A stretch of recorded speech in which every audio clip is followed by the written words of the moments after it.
Okay, the last Rich Dad Poor Dad is final thoughts. It's not quite a chapter, but I decided to give it a separate video because otherwise, if I kept talking at the end of chapter 9, people would skip it if they didn't want to go through the study session. Whew. Okay, I've been talking to myself for a while, so my throat is kind of sore. Okay, here we go. Final thoughts. I would like to share some final thoughts with you. The main reason I wrote this book, and the reason it has remained a bestseller since 2000, was to share insights of how increased financial intelligence can be used to solve many of life's common problems. Without financial training, we all too often use the same standard formulas to get through life: work hard, save, borrow, and pay excessive taxes. Today, more than ever, we need better information. I use the following story as an example of a financial problem that confronts many young families today. How do you afford a good education for your children and provide for your own retirement? It requires using financial intelligence instead of hard work. A friend of mine was griping one day about how hard it was to save money for his 4 children's colleges' educations. He was putting away $300 in a college fund each month and had so far accumulated only $12,000. He had about 12 more years to save for college since his oldest child was already 6 years old. At the time, the real estate market in Phoenix was terrible. People were giving houses away. I suggested to my friend that he buy a house with some money in his college fund. The idea intrigued him and we began to discuss the possibility. His primary concern was that he did not have credit with a bank to buy another house since he was so overextended. I assured him that there were other ways to finance a property than through the bank. We looked for houses for 2 weeks, a house that would fit all of our criteria. There were plenty to choose from, so the shopping was fun. Finally, we found a 3-bed, 2-bath house in a prime neighborhood. The owner had been downsized and needed to sell that day because he and his family were moving to California, where there was another job waiting. The owner wanted $102,000, but we only offered $79,000. He took it immediately and agreed to carry back the loan with a 10% down payment. So subject to financing. All my friend had to do was come up with $79,000. As soon as the owner moved, my friend put the house up for rent. After all his expenses were paid, including the mortgage, he put up about $125 in his pocket each month. His plan, so that was his cash flow, $125 in cash flow. His plan was to keep the house for 12 years and let the mortgage get paid down faster by applying the $125 to the principal each month. He figured that in 12 years a large portion of the mortgage would be paid off and he could possibly be earning $800 a month by the time his first child went to college. He could also sell the house if it had appreciated in value. 3 years later, the real estate market greatly improved in Phoenix, and he was offered $156,000 for the same house by the tenant who lived in it. Again, he asked me what he thought. I advised that he sell it using a 1031 deferred exchange. Suddenly, he had nearly $80,000 to operate with. I called another friend in Austin, Texas, who then moved his tax-deferred capital gain into a mini storage facility. Within 3 months, he began receiving checks for a little less than $1,000 a month, which he then poured back into the college fund. A couple of years later, the mini warehouse sold and received a check for nearly $330,000 as proceeds from the sale. He rolled those funds into a new project that would now generate over $3,000 a month in income gain, again going into the college fund. He's now very confident that his goal will be easily met. It only took him $79,000 to start, and a little financial intelligence, his children will be able to afford the education they want, and he will be able to use the underlying asset wrapped in his legal entity to pay for his retirement. As a result of this successful investing strategy, he will be able to retire early. Thank you for reading this book. It has provided some insights into utilizing the power of money to work for you. Today, we need greater financial intelligence to simply survive. This is exciting. So waiting for the next financial crash to get you tingling with excitement. It's actually, we don't know when it's coming, maybe a year, maybe 2, but use that time right now, put away money, get ready to just jump in on that opportunity when it presents itself, right?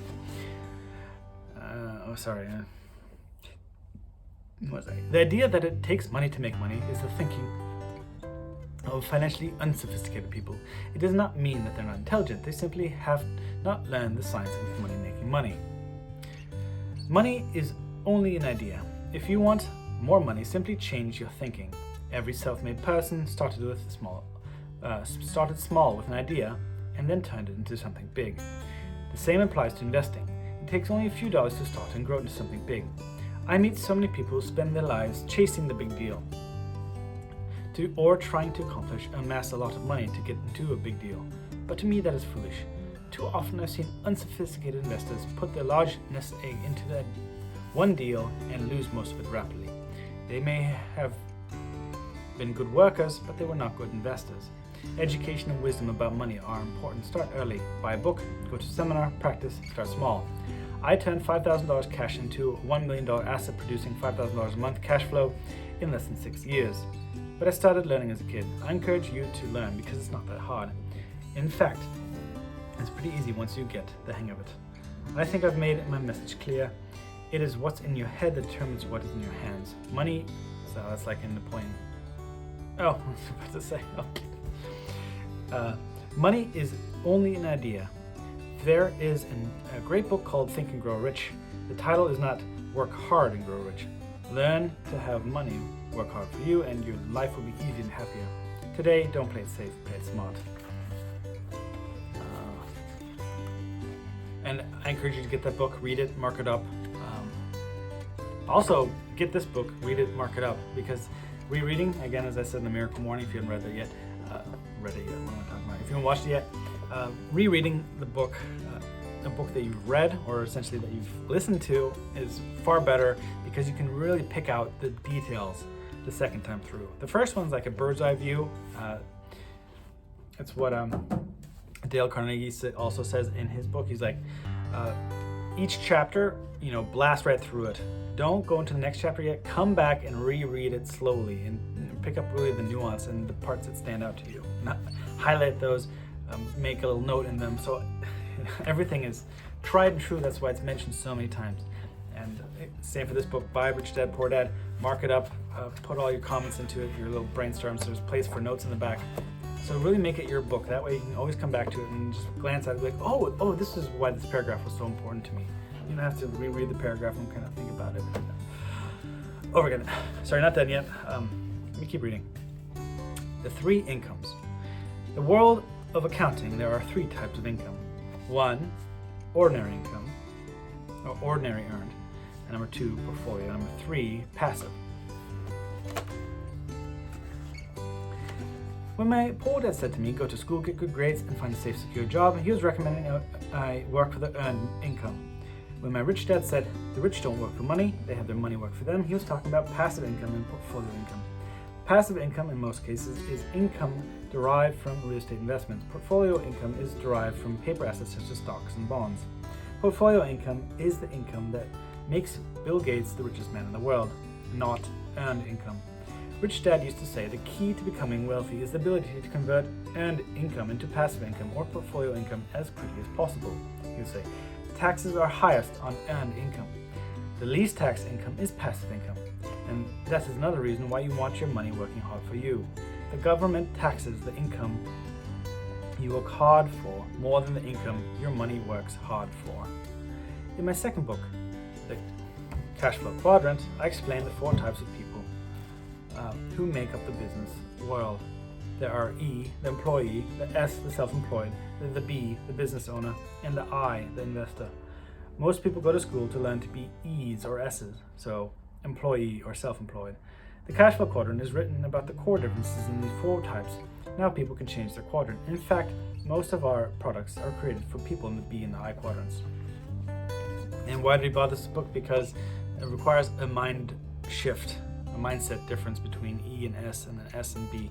Completely different about how you have to, what your role is, essentially, as a value extractor versus value creator versus somebody who creates a business, and you only are in business or in the B quadrant if your business can run without you. And then I, of course, is investor. Okay, I digress. All right, in Rich Dad's Guide to Investing, book number 3 in the Rich Dad series, I go into more detail on the importance of converting earned income into passive and portfolio income. Rich Dad used to say, all a real investor does is convert earned income into passive and portfolio income. If you know what you're doing, investing is not risky, it's just common sense. And that's again coming from paying yourself first so you can actually turn your earned income into passive and portfolio income. The key to financial freedom. The key to financial freedom is great wealth is a person's ability to convert earned income into passive/portfolio income. My rich dad spent a lot of time teaching Mike and me this skill. Having this ability is the reason my wife, Kim, and I are financially free, never needing to work again. We continue to work because we choose to. Today we own a real estate investment company for passive income and participate in the private placements and initial public offerings of stock and portfolio income. We also went back to work to build a financial education company so that we can continue to create and publish books and games. All of our educational products are created to teach the same skills my rich dad taught me, the skills of converting earned income into passive and portfolio income. The games we created are important because they teach what books cannot. For example, you could never learn to ride a bicycle by only reading a book. Our cash flow games for adults and cash flow for kids are games designed to teach players the basic investment skills of converting earned income into passive portfolio income. They also teach the principles of accounting and financial literacy. These games are only educational products in the world that teach people of all of the skills simultaneously. Cashflow 202 is the advanced version of Cashflow 101 and requires the game board from 101 as well as a full understanding of 101 before it can be played. Cashflow 101 and Cashflow for Kids teach principles of investing income. A person who understands these advanced principles is able to make money when the market goes up as well as when the market comes down. As my rich dad would say, a real investor makes money in an up market and a down market. That is why they make so much money. One of the reasons they make more money is simply because they have more self-confidence. Rich dad would say, quote, they have more self-confidence because they are less afraid of losing. In other words, the average investor does not make as much money because they are so afraid of losing money. The average investor does not know to protect themselves from losses, and that is what Cashflow 202 teaches. Average investors think investing is risky because they do not have been formally trained to be professional investors. As Warren Buffett, America's richest investor, says, risk comes from not knowing what you're doing. My board games teach the simple basics of fundamental investing and technical investing while people are having fun. I occasionally hear someone say, your educational games are expensive, which poses the question of the ROI, return on investment, or the value returned from the price paid. I nod my head and reply, yes, they may be expensive, especially when compared to entertainment board games, but my games are not as expensive as college education. Working hard your entire life for earned income, paying excessive taxes, and then living in terror of losing all your money in the investment markets. When someone walks away mumbling about the price, I hear my rich dad saying, if you want to be rich, you must know what kind of income to work hard for, how to keep it, and how to protect it from loss. That is the key to great wealth. Rich Dad would also say, if you do not understand the difference in those three incomes and do not learn the skills on how to acquire and protect those incomes, you will probably spend your life earning less than you could and working harder than you should.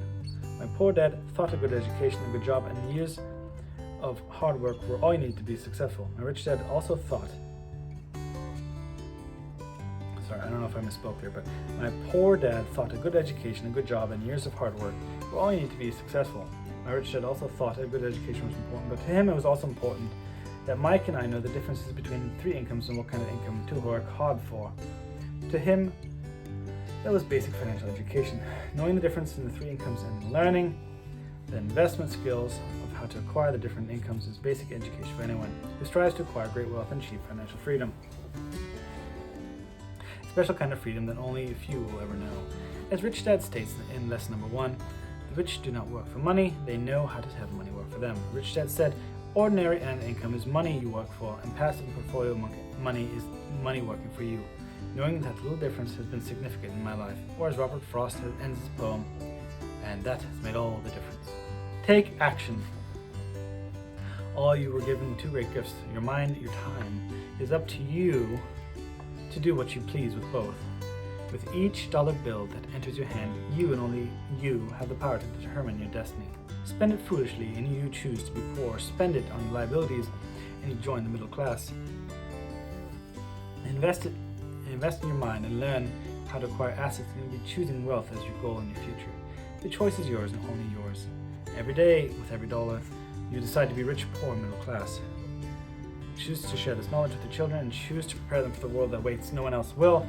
Even your children's future will. Okay. I wish you great wealth, much happiness, with a fabulous gift called life.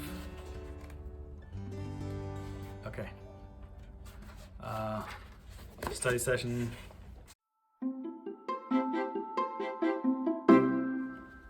Pretty short here, so we're almost done. There's a summary and additional questions. Number 1, what's the first thing you're going to do when you finish the study guide? And number 2, what are you waiting for? Editing this thing and making more movies. And finishing the 30 days. We're almost, I'm not sure when this will be tagged on to one of my vlogs. Actually, it won't be, since I'm reading now. I'm getting so confounded, I guess. Sorry, this freestanding thing. This is being tagged onto my vlogs. Basically, I'm going to keep reading, keep doing the Miracle Morning, keep at it, keep building this self-discipline, keep plugging away at real estate, make more money in real estate, and squirrel away money for the next opportunity to buy, because right now it's a little dicey. So a lot of money sitting on the sidelines for that exact same reason. Anyway, that's more than I should share at this point. I guess it's because everything's hypothetical, so there's no point in talking about it. Anyway, hope you enjoyed Rich Dad Poor Dad. Please buy it, mark it up, digest it, thoroughly consume it, and then go back to it when you ever need to be inspired about the decisions about why you're working so hard and, living below your means. And you're like, oh, right, financial freedom. Think about 20 years in the future. Don't think about, buying a new car now or whatever. Remember, that car gets you from A to B or A to Z. It's rather than as long as it's safe, what else do you really need, right? And then once you have enough money, you can really buy that sexy car. But don't buy it unless you have enough assets to forego buying more assets, right? So really, buying luxuries is just for you to commit to yourself that you're on the right track and to keep continuing buying more assets, right? It's rewarding yourself for all your hard work. Otherwise, if you just punish yourself and just live below your means your entire life, why bother? You gotta treat yourself once in a while. Anyway, that's it. The next book I want to read is the Dale Carnegie book. I think I'm gonna read that up. I didn't bring it with me. The second book in that book, because it's How to Stop Worrying and Start Living, I think it's called. And I should have really started the whole vlog with that book, because I think it really hits home on the whole point on why I started the 30-day challenge. But I'll get to it, and whoever watches the vlog can read along with me, I guess, or just listen along, I guess.